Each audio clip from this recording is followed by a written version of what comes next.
why in the world would we not be stalking SS deer into the wild? That's mind-boggling to me. That is such a more practical approach than going in and trying to kill them. I can promise you every deer that they shoot to try to slow the CWD spread is for sure gonna die. Welcome to Wildlife Outdoors with your host, Russell and Jose. If you have a passion for conservation of the outdoors, or you're enjoying a calming hike in the mountains, an exhilarating kayak trip on the river, feeling a fish on the end of your line, cooking on an open flame in a primitive campsite, or stalking big game, just waiting for the perfect shot, you're in the right place. So put on your boots and polarized sunglasses and come along for the ride. Welcome back to another episode of Wildlife Outdoors. I'm Russell, and today we're joined by Doc Janes and Tim Horton. Now, if you hear that name, you probably think we're going to be talking about fishing, but we're not. We're diving straight into CWD, the science behind it, the genetic questions, the misinformation, and why decades of management strategies are still failing to slow its spread. This is a conversation about deer herds, the future of hunting, and whether it's time to start asking harder questions about how we can deal with CWD. Welcome to the show, Tim. How you doing, man? I'm great. Thank you guys for having me on. Of course, man. I'm excited to have you. So we've obviously seen on your social media that there's a lot of people going back and forth on CWD. And so I see that people are constantly arguing with you, and there's both ends of the science talking about it. And so I figured we'd bring you on, and I have plenty of questions that I could ask. I honestly don't know too much about it. I'm not too big of a hunter. I just started hunting myself last year. So I probably have more questions than answers in this episode. But I guess to start off the episode, can you give like a little breakdown on what CWD is at like a basic level?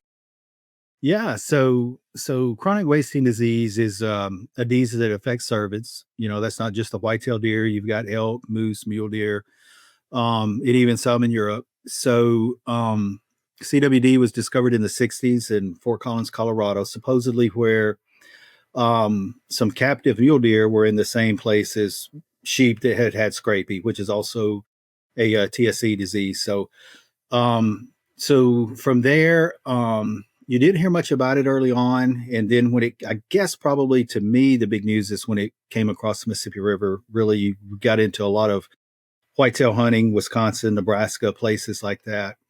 And the strategies to slow it down and everything, I think everybody used the best information they could early on. I think some of the strategies that were used early on made sense. But you know, a lot of what was used early on now is proven, in my opinion, was not the best course of action. A lot of it has been more detrimental than good. And it's really caused a big separation between the agencies that are regulating all of these, I guess, you know, disease mitigation strategies, that the hunters feel, hey, we've watched this happen in Wisconsin, we've watched this happen in Nebraska, and feel it just isn't working. So that's just kind of a quick tutorial that's got us to where we are today, you know, 60 years later. But that's, I guess that's my best takes. And to dig a little bit more into that, so for the people that don't know, prion disease is like we have prion proteins throughout our body, and they'll get misfolded. And when that happens, typically the body, the lymph system will enzymatically break down these prions, and they pull amino acids and things like that. And that's what helps your body actually function, and helps, you know, brain activity and things of that nature. So whenever these prions get misfolded, the body can no longer break them down. They start to stack up in the lymph nodes and in the brain, and they you know, clog the neural pathways. And that's whenever people say that a deer becomes clinical because they're acting crazy, or like mad cow disease, they're acting crazy, their tongue's hanging out, they're foaming at the mouth, they're not doing the right things. That's because those neural pathways are getting blocked by these prion proteins that are not being able to be enzymatically broken down. So that's kind of how CWD works within the body of the animal. Yeah.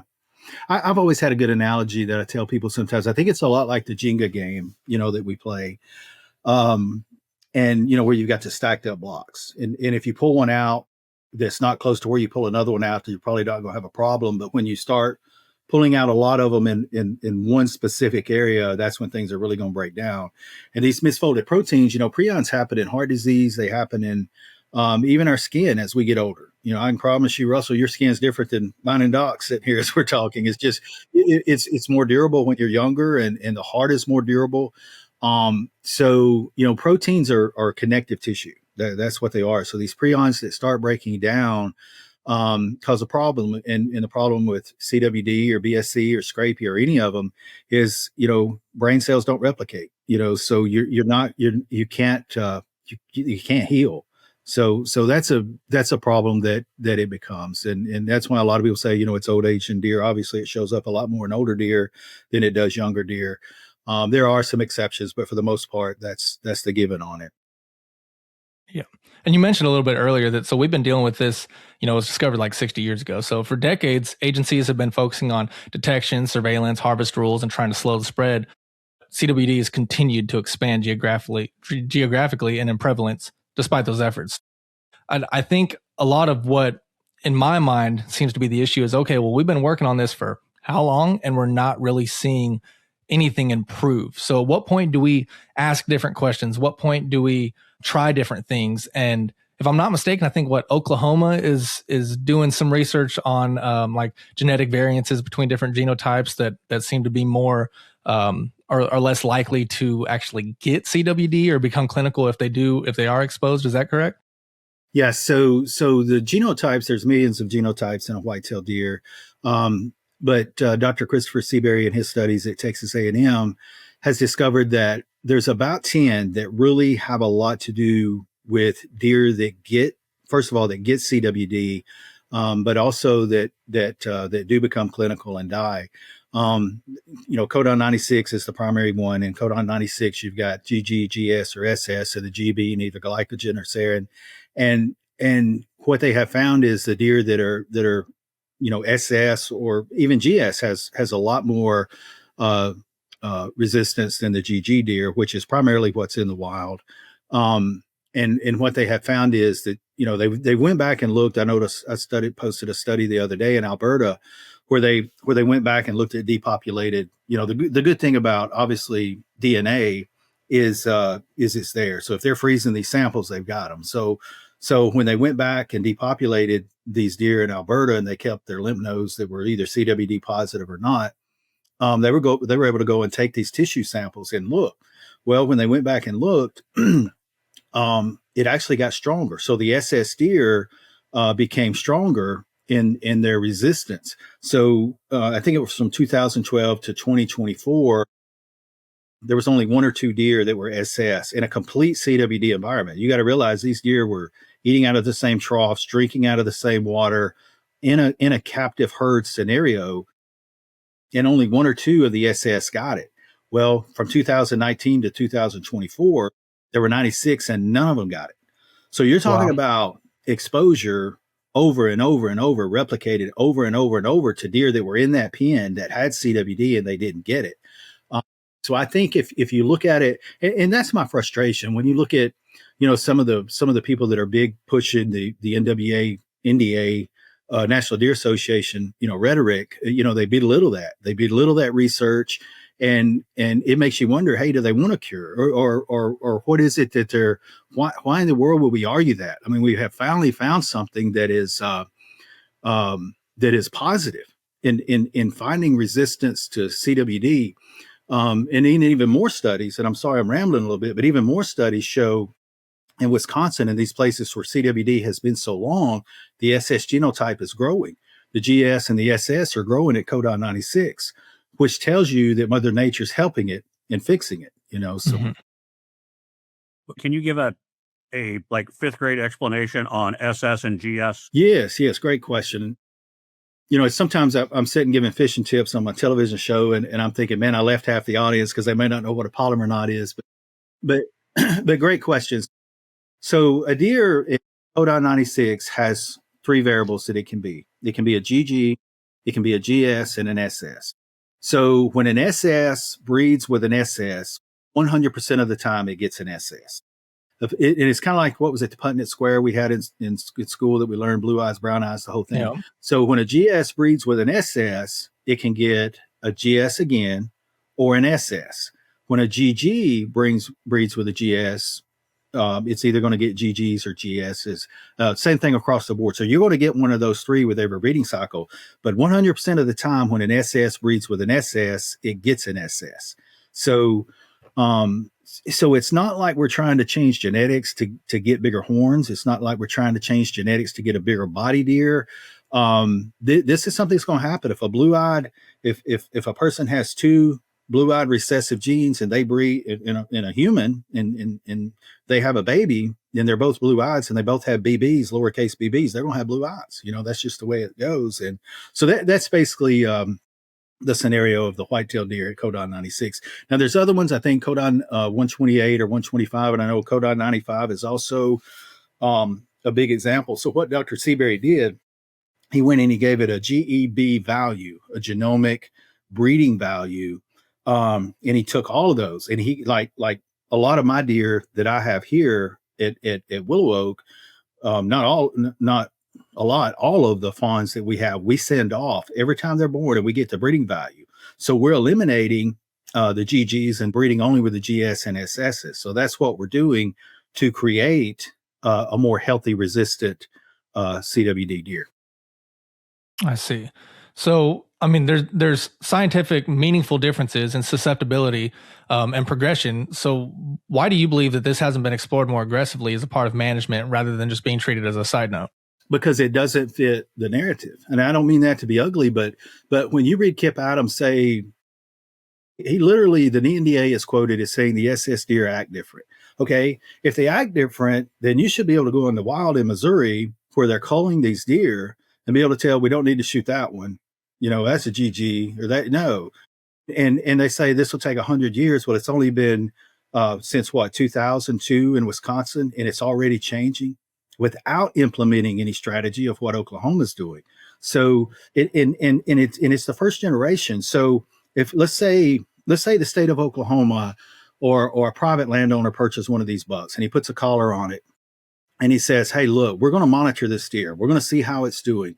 Or the state does it. Let's say the state of Oklahoma does it. They put it in one of their public hunting lands. This deer is off limits, just like you've seen people do. And we're going to follow it. We're going to see what happens. Every time that SS buck breeds with a GS, 75% of them are going to be SSs. Okay, 50 to 75%. Every time that that buck breeds with another doe, that's what's going to happen. Then, as we all know, there's a lot of inbreeding that goes on. It's just a natural deal in the wild. I mean, the buck is going to be dominant. You don't put out a 1 or 2 year old, you put out a 3 or 4 year old that's dominant. But let me take it a step further. So we have counties in this country: Newton County, Arkansas, Benton and Marshall County, Mississippi, Fayette, Hardeman County, Tennessee, where the hunters are saying there's no deer here. There are no deer here, and studies are saying there's no deer here.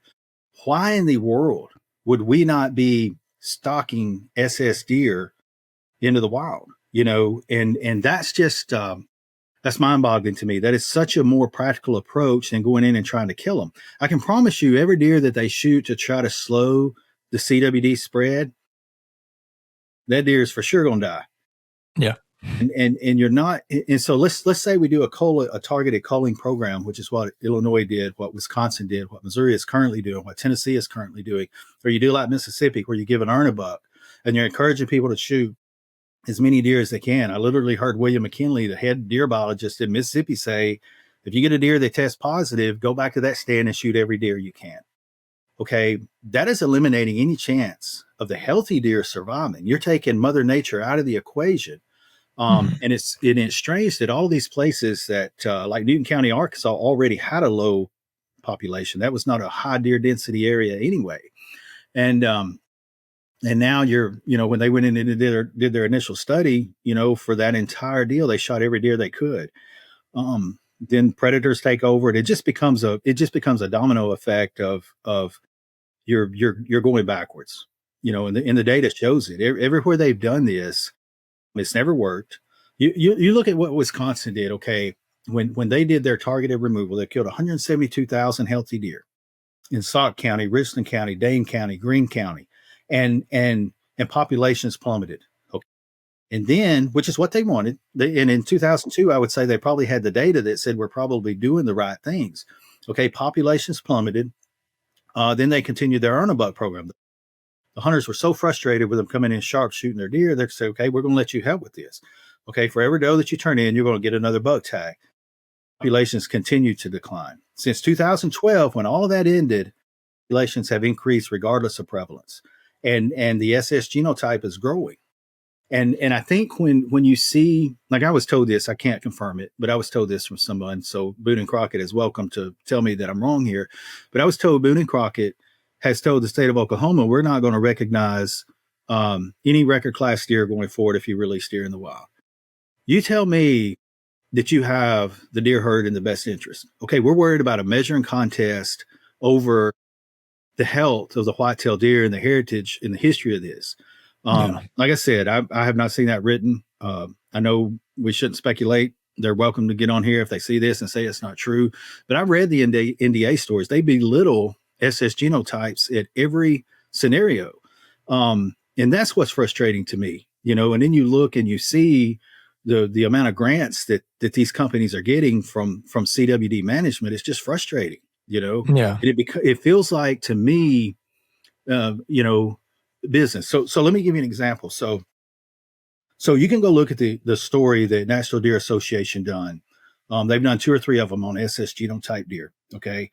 And then they've got this lady from Cornell University quoted in this story about how, and here's her words. Well, they still get it. When they get it, they die. What she didn't tell you is the majority of them never do, but they worded it like they still get it and they die. They didn't tell you that the majority of them that are exposed to it never get it. Then you go to that same year and Cornell University gets a $150,000 grant on CWD management. Okay. That you can start putting the pieces to the puzzle together and see, guys, this is garbage. And But before we get into the money side, while we're still on the science side, do we have any like numeric values to how much more resistant, or whatever word you want to use, that these select genotype deer are, the ones that are more resistant? Do we have are they 10% more resistant, 100%? Do they get it? What does that mean for the deer on the ground? Okay. So pretty much all the studies that I've done, people didn't send them to me. Google is our friend. So I get on and I Google studies of genotypes. Dr. Seabury has done more work on it than anyone.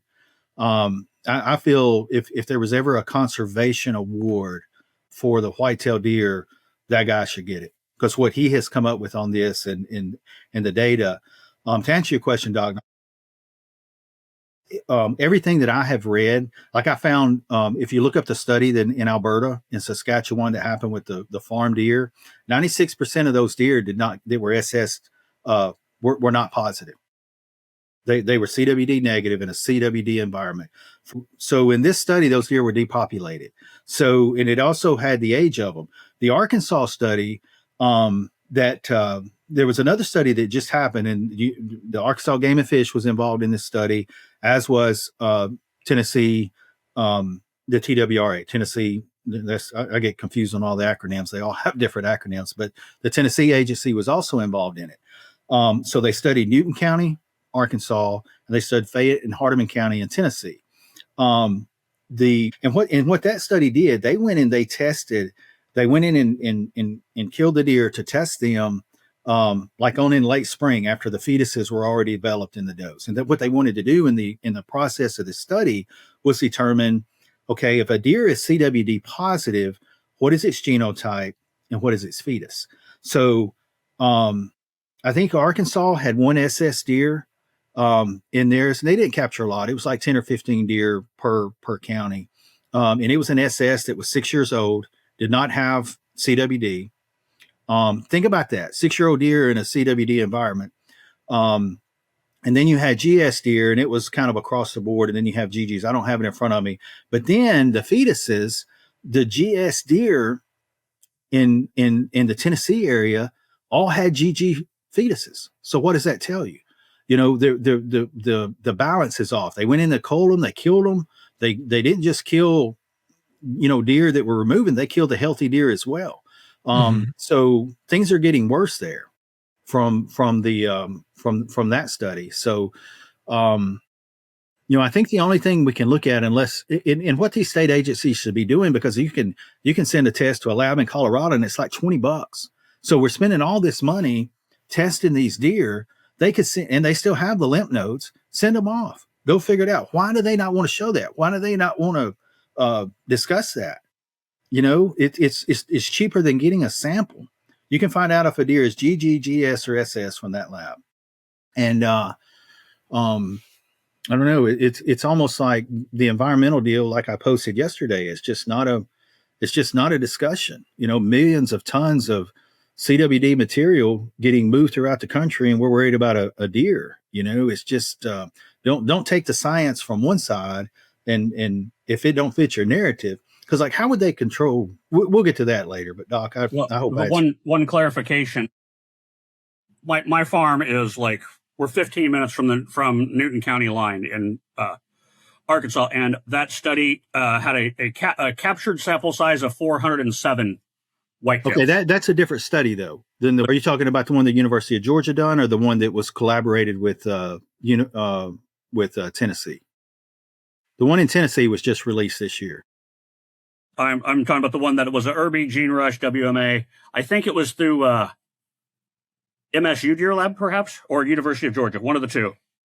Yeah, that one. Yeah, you're talking about the one that was released through the University of Georgia that the younger gentleman was doing his doctoral on. And MSU Deer Lab reported that study. The one I'm talking about was a completely different study. Okay, the one also in Newton County, Arkansas. Yeah, in Newton County, Arkansas, Hardeman County, Tennessee, and Fayette County, Tennessee. But go ahead with what. No. I just wanted to you said the sample size, and I was like, that doesn't sound right to me. But you are correct. I'll carry on. Well, I would love to talk all day on the Newton County, and so the whole prevalence and deer dying. So we can jump on that if y'all want to, but those studies are fraud, and I can tell you how they're fraud. Okay, so, and I know, Doc, I grabbed you there. So let me explain this to you. What if we did an Alzheimer's study, and we went into your hometown, and so the average life cycle of a deer is 3.5 years old. Some states may say 4.5 that have a little bit more Iowa, and some of them that have a little bit more conservative hunting laws. But 3.5 pretty much is for Arkansas, Alabama, anywhere in the Southeast. Would you debate that? I mean, that's pretty much. So what do we see when we see a mom come to our hunting spot? She's usually, if it's a doe that she had 2 years ago, she's still got her doe with her, and she's got her fawns with her, whether it's one or two. So when they capture this deer, even look at Irby, they hardly captured any deer at Irby. A density was already extremely low at Irby. Before they even started this study, they couldn't even hardly capture them compared to the other two locations that they captured them. So what they did in Wisconsin, when they did it in Richland County, they went in and they captured I think it was 1,130 deer. Don't hold me to that, but it was somewhere in that range. 600 of the deer were fawns under 1 year old. 600 of them. So let's go do an Alzheimer's study and say, okay, we're going to capture from infants to 20-year-olds, or we're going to study from infants to 20-year-olds and see what their survivability rate is if they have Alzheimer's. And then they capture half of them in a daycare. Yeah, and they capture half of them in a daycare. And then they're not dealing with the rut. They're not dealing with getting shot. They're not dealing with fawning season like older does have to. And then you're going to compare it to CWD. So I actually emailed Dr. Storm on the Wisconsin study. That was the most expensive study that's ever happened in CWD. It was a 5-year study, and over half of the data were deer under 1 year old. You're going to go tell me that that's accurate data? So here's what they did. Here's what they did to even manipulate the data even further. If that fawn that was captured, and they captured them fawns two different ways, they either captured them when they were born, or they captured them in their nets when they dropped them in their winter. So they went out and captured fawns immediately in May, June as they're being born, put a collar on them. I mean, this is fawns, you pick up spotted fawns on the ground, or they captured under 1 year olds at 8 months old in the wintertime when they were capturing the rest of their deer. If that deer lived, they made this rule, and the Arkansas study made the same rule. They had to live to 1.5 years old in the Newton County study. Wisconsin was 1 year old. So if that fawn lived to 1 year old, it counted for annual survivability of non-CWD deer. Okay. If that deer died, it never counted because they made a rule it had to live to 1 year old. Arkansas study did the same thing. It had to live to 1.5 year old. I put out a $10,000 reward to any biologist that can show me the Wisconsin study was legit. And none of them prove it. $10,000. And none of them Prove it. So what they did after that study, they showed their annual survivability chart and sent it out to every news station that reported, and they love posting CWD stuff because all of the comments get on there, and everybody ran it. Deer that have CWD die at 80% of a rate compared to 40 or 80% live that don't have it, 40% that don't have it live, and it's a complete bogus study. I mean, you're going to take half the data. You think about this. Think about if you were in your biology class in the 10th grade and you took this study and you took data that only worked if it fits your favor. If that deer lived to 1 year old, well, we're going to count it. There were 600 of them. We're going to count it. Okay. Half of them died. We're not going to count it. I mean, it's just garbage. It's just and the biologists did not control for that. No, they did not control for that data. So Dr. Storm emails me back. He said, well, we had a different data for the fawns. I said, no, I'm not asking. I seen your fawn survivability data. I said, what I'm asking you, if you captured a fawn and it lived for 1 year, did it count in the data? And he said, yes. He said it did. And I said, so if it died, it didn't count. So then you look at the capture myopathy. They also had capture myopathy. You cannot, and I know this from deer farming, you cannot go and stress a deer out and put it under. We've all heard how you have somebody that has a trauma or somebody has a situation, they're not stable enough to put under. We've heard that in the human emergency rooms, or whether it's elderly people or not, they're not stable enough to put under. So they trap these deer, they're kicking, they're going crazy in these nests, and they go up and give them BAM, which is an anesthesia. And they go from 100 to 0. I mean, even Jason Sumner's, you can go look it up, what happened in Town and Country, Missouri. They go out and Town and Country, Missouri, wants these deer moved. It's kind of an urban area. They don't want to kill the deer, the neighborhood, but they're getting overpopulated. So a company comes in and moves them.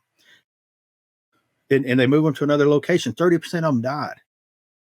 So they did the exact same thing in Wisconsin and Arkansas, but they don't account for that. So think about this. If you got capture myopathy on those fawns that 8 months olds, if they lived, they counted. If they died, they didn't. Anything that was over 1 year old and they killed it in capture myopathy, then if it died in capture myopathy, it counted. Majority of the older deer is where the CWD was. None of it was in the younger deer. Yeah, definitely seems like the data was skewed in the way that they were actually capturing data. So I kind of want to go back a little bit kind of to what Doc was saying in terms of, if we can quantify the resistance of the SSs and GSs. So I feel like people are looking for a silver bullet. And when it comes to something like this, there isn't going to be a silver bullet.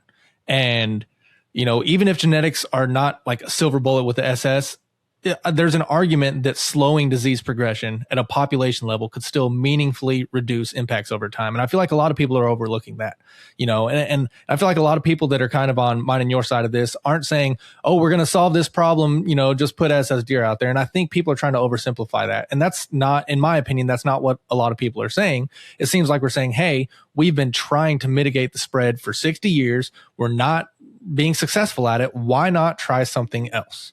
And I feel like I just kind of want to get that out there. A lot of people are saying, oh, well, these people are crazy and saying we can fix CWD in 5 years if we just do this. And that's not the case. So we're not looking for a silver bullet. We know it's not a silver bullet, but it just seems kind of odd that there is science that proves that, we could be doing something to mitigate this a different way than we have been historically.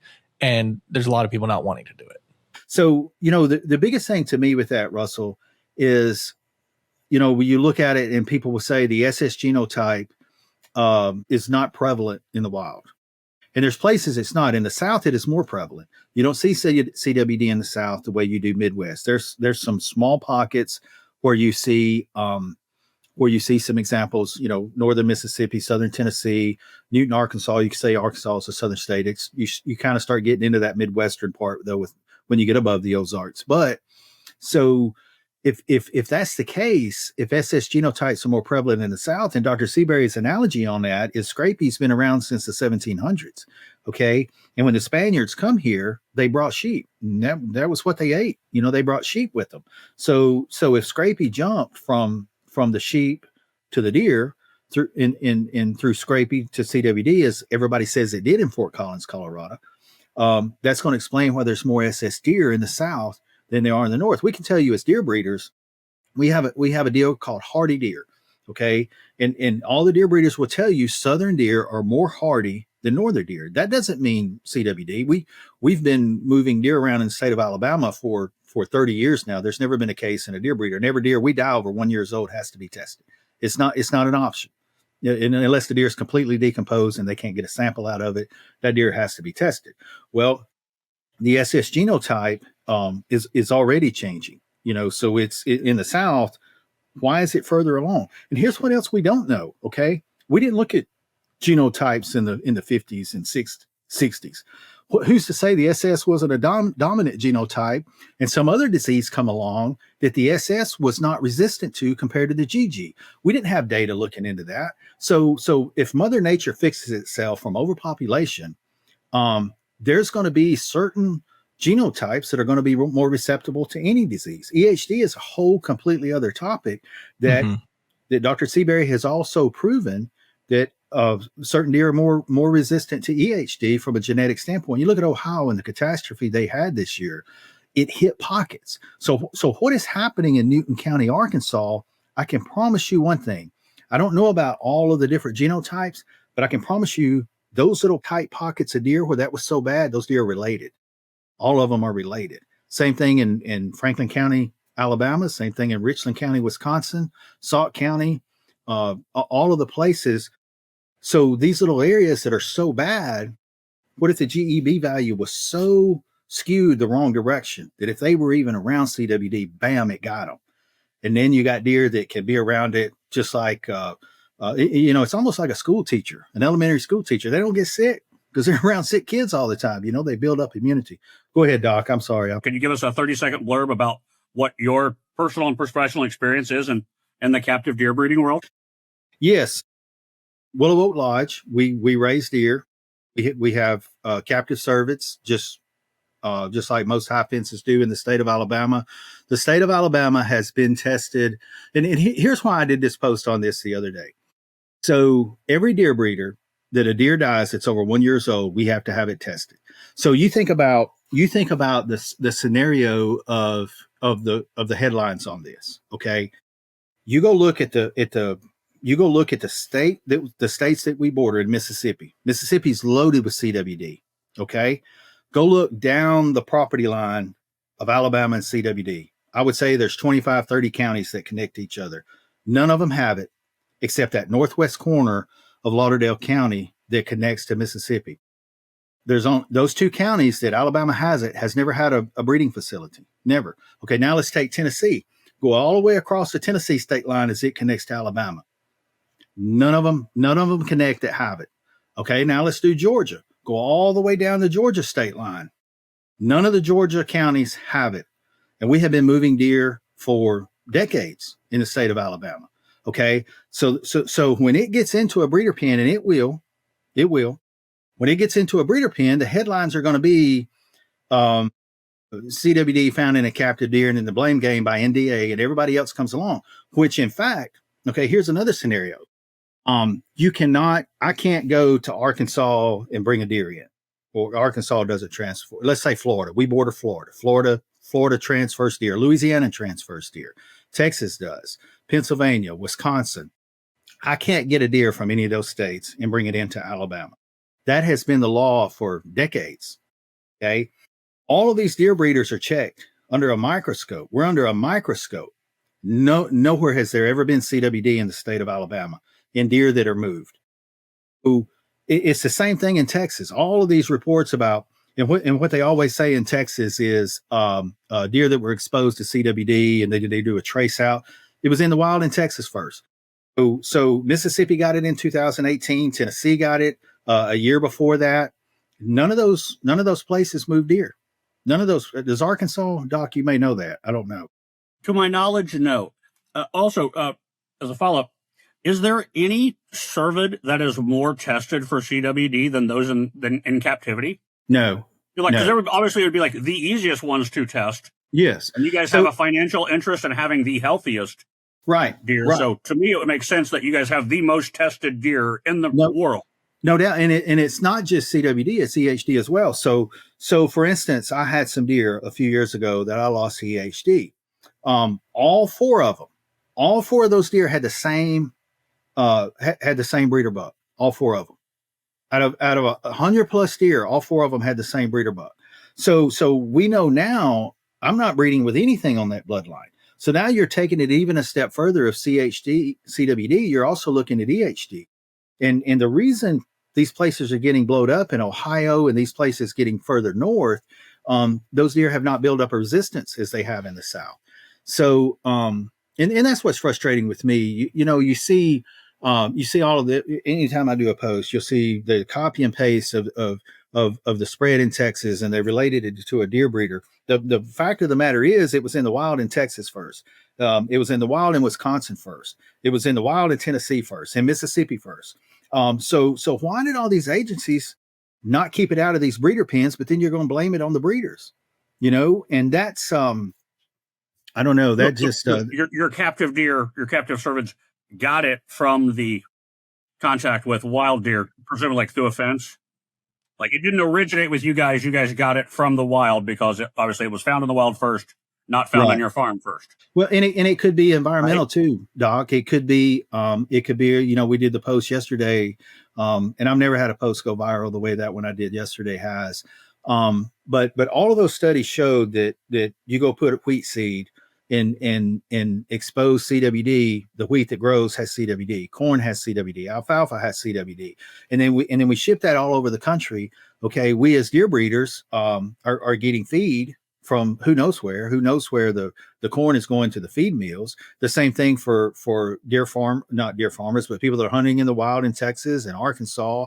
If baiting is allowed in those states, the state of Alabama is taking a $50 permit, and you can hunt over bait in every county, and none of that corn's tested. I mean, it's simple math that if all of our corn is coming from the Midwestern states where CWD is extremely prevalent, and the alfalfa is coming from Southeast Wyoming, which says they have 70% prevalence, why is nobody talking about that?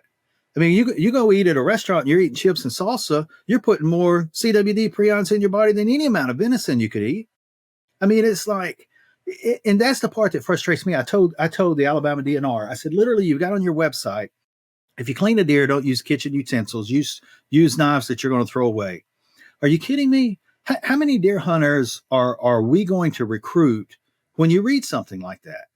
I mean, it's like, it's hard enough with what we've got going on with society having fishing and hunting rights and regulations that are pertinent to recruit new hunters. And then you go to a CWD meeting and they're telling everybody, get your deer tested, it's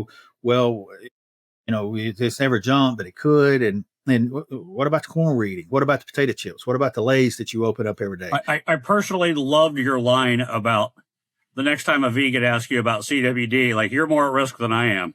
Yes, absolutely. And that's not regulated or tested. I mean, do you think, how hard would it be? Okay, this deer is eating in Richland County, Wisconsin, where all of this corn is grown. You ever driven up through there? It's the most beautiful cornfields you'll ever see. Okay. And all of these cornfields, well, the deer that was contaminated may have only urinated and defecated right over here. And that's the 4 or 5 stalks that had it. And then over here, there's 4. It's impossible. And it's a very expensive test. It's impossible, but the agencies don't talk about that. They want to talk about, we're going to go in and we're going to kill the deer. One of the craziest things I've seen, I was at an event in Phil Campbell, Alabama last year, and William McKinley drives over from Mississippi and speaks, and he's the head deer biologist in Mississippi. And I'm gonna tell you, if there was a young hunter in there thinking about getting into hunting, or they're sitting in there with their dad or a daughter and they're thinking about there's no way they ever go hunting. No way. And this guy is the lead. This guy's the head. And he's talking about how dangerous this can be. And here's the whole control thing that drives me crazy. He said Benton County, Mississippi, was the most tested county in our state. And we never had it. We started testing there in 2002, And we tested all the way, and then boom, we found it in 2018. Well, it exploded. What did you do? You went in, you told people, shoot the deer, shoot the deer, shoot the deer, kill them, kill them, kill them, kill them all. Now their prevalence is through the roof, and he says there's nothing we can do. So what did you do exactly that helped that scenario? When it was found in Pontotoc County, you didn't do that. When it was found in Issaquah County in the Delta, you didn't do that. But when Tennessee in the whole Ames Plantation area, they went and killed. Okay.